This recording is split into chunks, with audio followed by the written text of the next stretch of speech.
Minneapolis is serious about our commitment to police reform, even if the President of the United States is not.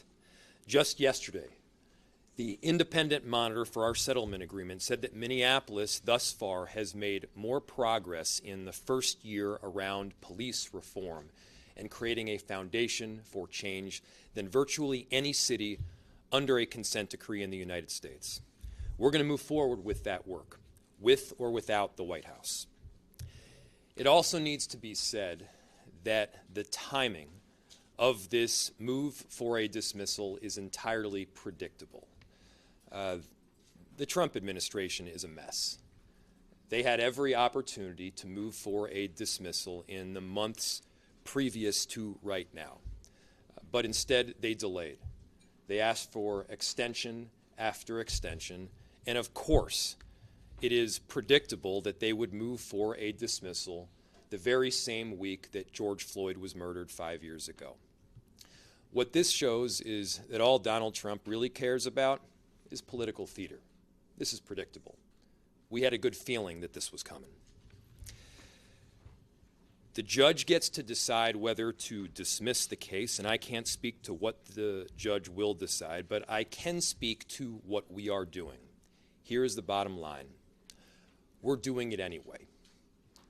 We will comply with every sentence of every paragraph of the 169-page consent decree that we signed this year. We will make sure that we are moving forward with every sentence of every paragraph of both the settlement around the Minnesota Department of Human Rights as well as the consent decree.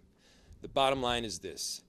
People should expect us to do this work. People have been demanding for years that we do this work, and we're not going to let them down. Neither Trump nor anyone in Washington can stop us from doing this work that we are indeed committed to. We know what needs to happen, and indeed, we've already started. Our efforts have been made clear through the report that Alifa provided just yesterday. What did it tell us? It told us that Minneapolis is serious about reform, even when the White House is not. It tells us that we show up for the work. We've built out the team. We're making the necessary investments, and we're going to hold every person in our city accountable to carrying out the mission that we all have committed to. It also tells you that the court-ordered agreements actually help our officers, making sure that our officers have the necessary wellness and care, the ability to recalibrate during calls, and it's a broad recognition of the trauma and difficulty that they go through on a daily basis in furtherance of this honorable profession of keeping the people of this city safe. It helps them, and we're going to stand by them in making these necessary reforms and in keeping our city safe. Here in Minneapolis, crime is down. Here in Minneapolis, recruitment is up. And here in Minneapolis, we are also going to carry out these important reforms that we've committed to from day one. We've already been doing the work to implement this consent decree. We're clearing the backlog of police misconduct cases, and we've changed our disciplinary matrix. We're rolling out new use of force policies. We're deepening our community engagement. We're investing in violence prevention, and we're expanding our mental health response work. We will ask Alifa, our independent evaluator, under the state settlement agreement to oversee this new set of reforms just as we have planned. The bottom line, again, is we're doing it anyway. Alifa brings deep experience in police reform, and they're helping to ensure our work is transparent, that it is accountable, and that it's community-centered. And I also want you to look around this room.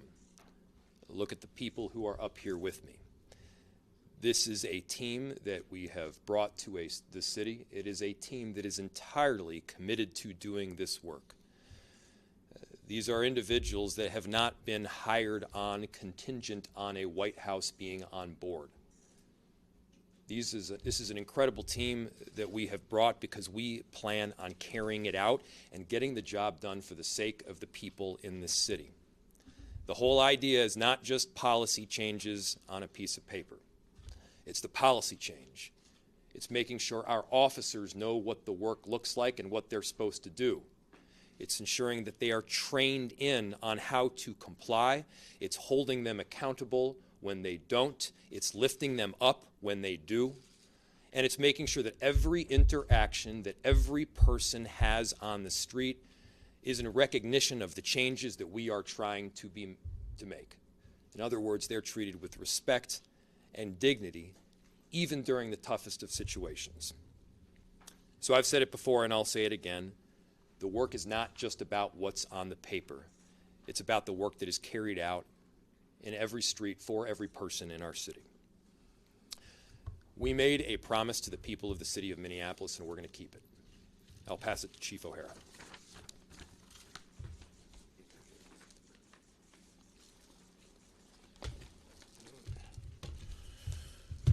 Good morning. My name is Brian O'Hara, and I am the Minneapolis Police Chief.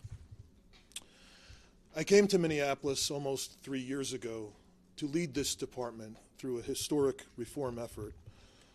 And since then, just yesterday, we heard from our independent monitor reflecting about what has happened in the Minneapolis Police Department over the last year.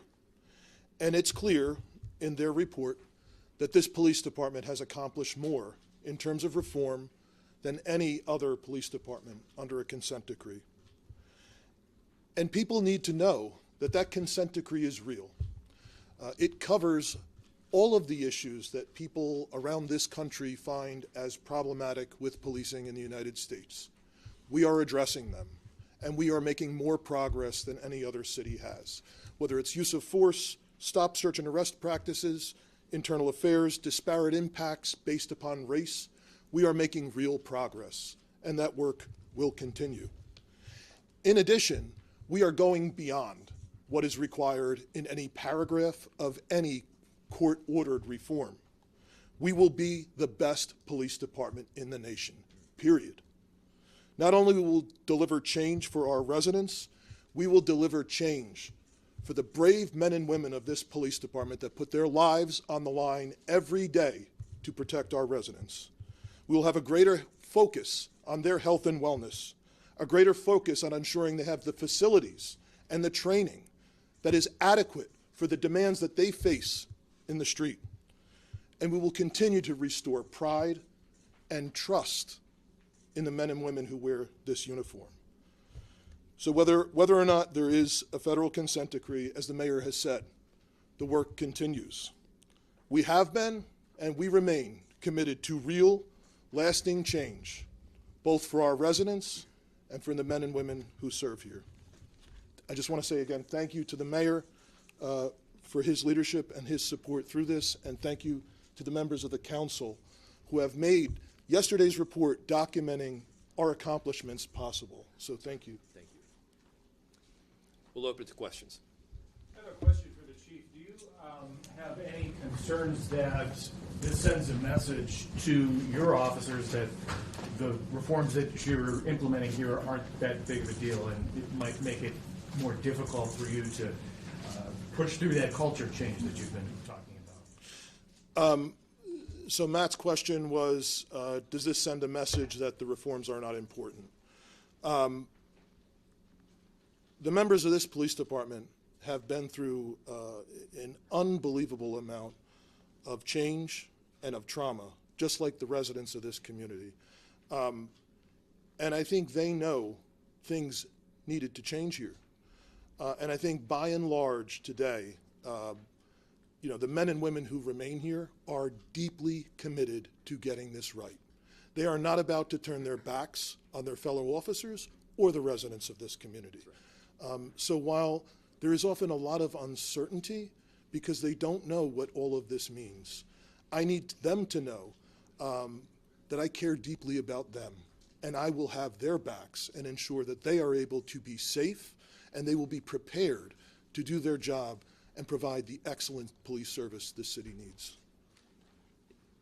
I'll just add, if these police officers weren't committed to change, they could have jumped ship at any time over the last several years.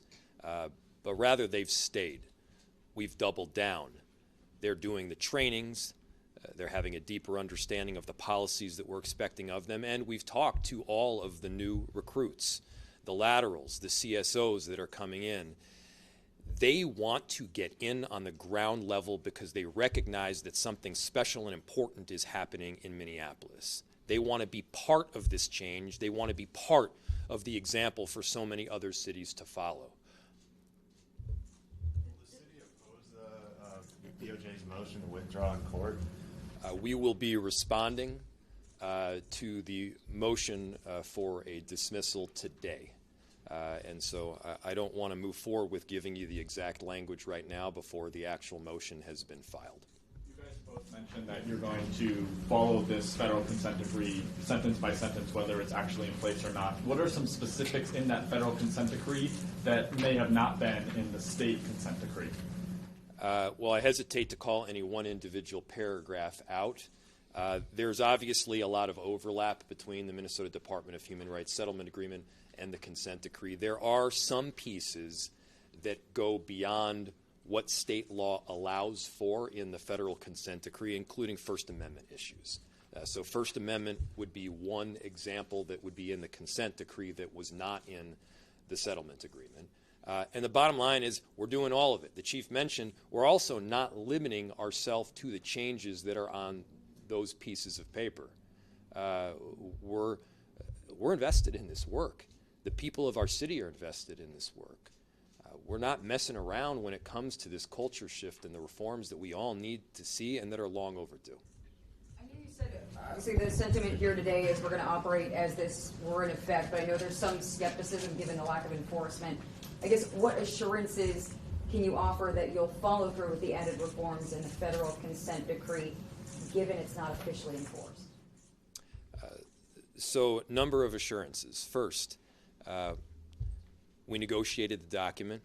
We spent countless hours to figure out both how to get this done from a legal perspective, but also get it done from a practical one. We've invested in trainings. We've hired out staff. We've spent tens of millions of dollars, not just to talk about doing this, but to actually get it right, culminating with my signature on a piece of paper. But we're going to go even further than that. We are asking ALIFA, which is the independent monitor, to make sure that we are held to the standards that we're talking about right now. Yesterday, you saw a report. That report talked about the good work that we're doing. It talked about the fact that we are making more progress than virtually any other city under a consent decree in the United States. And it also had some areas where we didn't meet the mark and where we can improve. And what you're going to see going forward, what we would like to see from ALIFA is holding the work up transparently. And I'll tell you now, there will be areas where we hit the mark and we do so on time. There will be other areas where we don't. We're going to do everything possible to succeed, but the most important thing here is that people trust the work that is happening and they trust the outcomes. And that means that when we don't hit the mark, we admit it. And it's not just going to be us admitting it. It's going to be an independent monitor that is evaluating objectively whether those marks have been hit.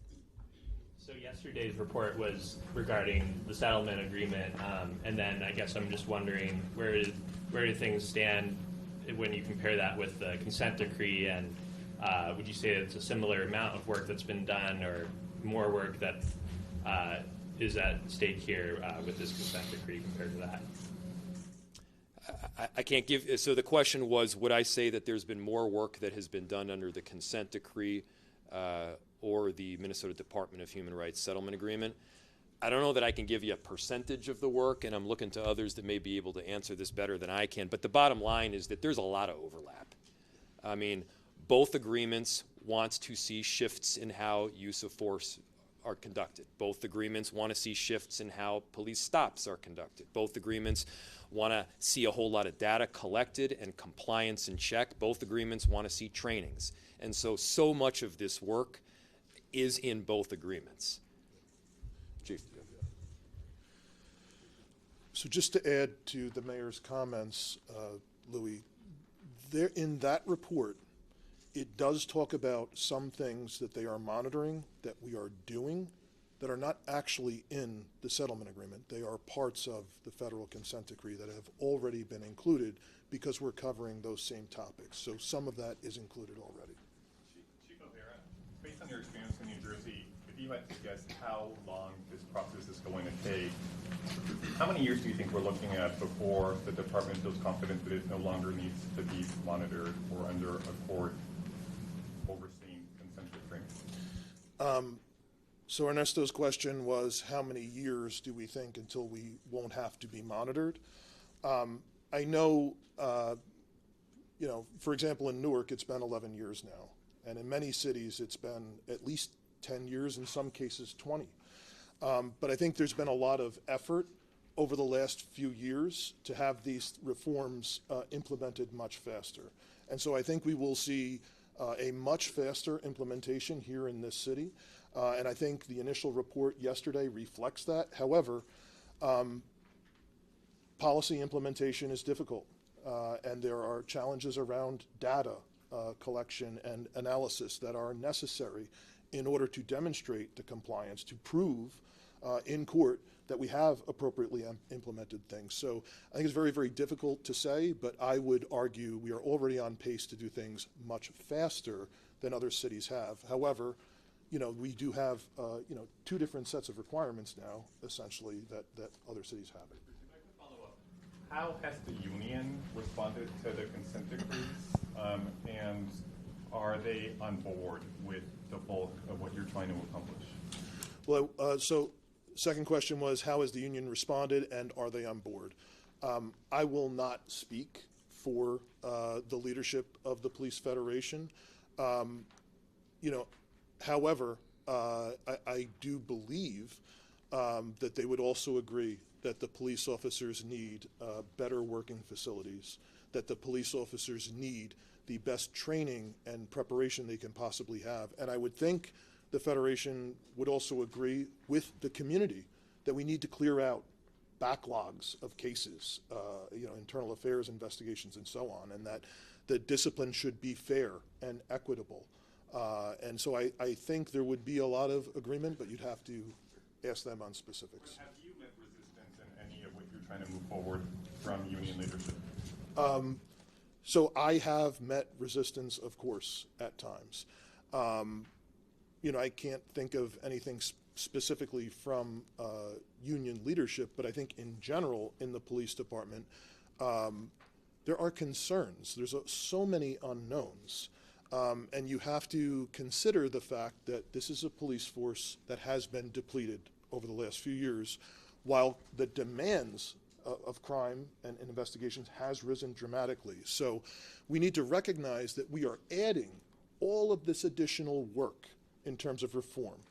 And that's new work that didn't exist before at a time when staffing is low and the demands are so much greater. So I think as time goes on, as officers are able to see the results more of investments in them, and hopefully more and more fairness in terms of how they are treated internally, I am hopeful that there will be increasing buy-in, because I think that's what's happened in other places. I have a question for Council President Payne, if you will. It's been well documented. Sometimes MPD and the council members don't always see eye to eye on things. What is just your evaluation of the progress that has been made with the police department, especially with such a monumental anniversary coming up in 4 days from now? Yeah, well, our primary role is resourcing and oversight. And City Council has made significant investments both in MPD, civil rights, and other parts of our city that are going to allow us to have an effective implementation. Right. But we also have to have oversight. And so one of the things I'm also investing in is our audit department, so that we can bolster our independence when it comes to evaluating internally to make sure that we are actually on track. And so one of the big things I'm trying to communicate is that we need a culture of accountability, not just in MPD, but across our entire enterprise. And so there's always going to be some tension when you're calling things out from an accountability standpoint, but in a culture of accountability, it's okay to be called out, because that helps us improve and grow stronger.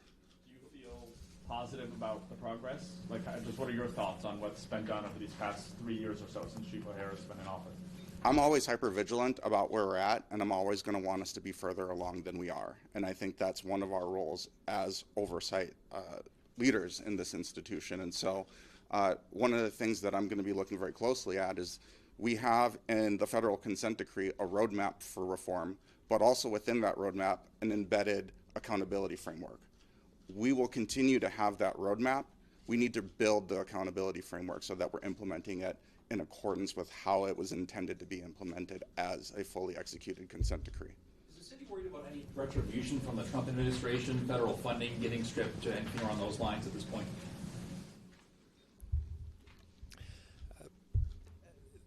I can't predict exactly what sort of threats the Trump administration is going to make, but what's been made very clear is they don't even know what the threats that they're going to make are going to be. About 2-3 months ago, I got a letter on my desk from the Office of Management and Budget that basically said that all federal grants would be taken away from cities, and specifically Minneapolis.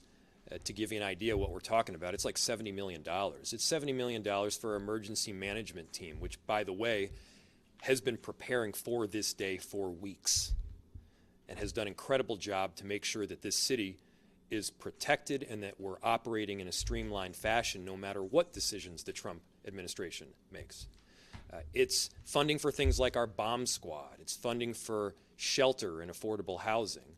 As I said, about $70 million of some of the core services that people expect rightfully that our city carries out. And then the very next day, they rescinded all the actions that they had taken in the letter from the previous day. So again, I don't know that they know what they are doing. Let's be real, it's a mess. And in this particular instance, they could have moved for a dismissal at any point in time prior to this specific week. It's not at all surprising that they chose this week. And so do we have concerns about what the Trump administration is going to do next? Of course we do. But I don't think they know what's going to happen next. So what we do is we prepare to do things right for the residents of our city. We act preemptively in the form of litigation. And we're making sure that we have the resources that we need to do the job right. And if Donald Trump wants to try to entirely avoid the Constitution, if he wants to drop kick the Constitution of the United States into the trash can, well, we're going to challenge him in court. Two more questions. Chief, given the progress that you've made with community trust that came out in the report yesterday, does this decision put more pressure on the department to reach out to community to ensure them that these guidelines will stay in place? So Taylor's question was around community trust, and does this decision affect that, right? So just before I came here, I was meeting with at the NAACP with some community leaders, civil rights leaders, and we had this conversation. And so I don't think there is obviously a universal answer. I think it's different depending on who we're talking about, who you're going to define as community. But one thing that I believe is very different, at least since I've been here over the last 3 years, is we do have more relationships and better relationships with members in the community than what was initial when I came. And so the conversation that we had is members of the community that are a part of this work with us. That goes on regardless, and they are committed to moving forward with us together because it is ultimately to the benefit of our residents to do that. Chief, how long do you plan to stay to see this through? I think your term expires at the end of this year. Will you be seeking another term? Will the mayor put up for another term? Will you go for it? So Dina's question is, how long am I planning to stay? And obviously, I am at will. The mayor has appointed me, and the term does expire at the end of the year. So if our mayor is reelected, I would expect he would want me to stay. And then it would be up to the decision of the city council whether or not that ultimately happens. But yes, I am. Yes, I am here. I have been 100% committed to the people of this town and to the police department. And so it has taken a lot out of me, quite honestly, especially with an officer being murdered almost a year ago. But I am thankful for all of the support the community has given us, all of the cards that I get every week here, the letters of support from people, and really the incredible effort that everyone in the police department has made going forward. So I'm very, very grateful. Thanks, everyone. Thank you.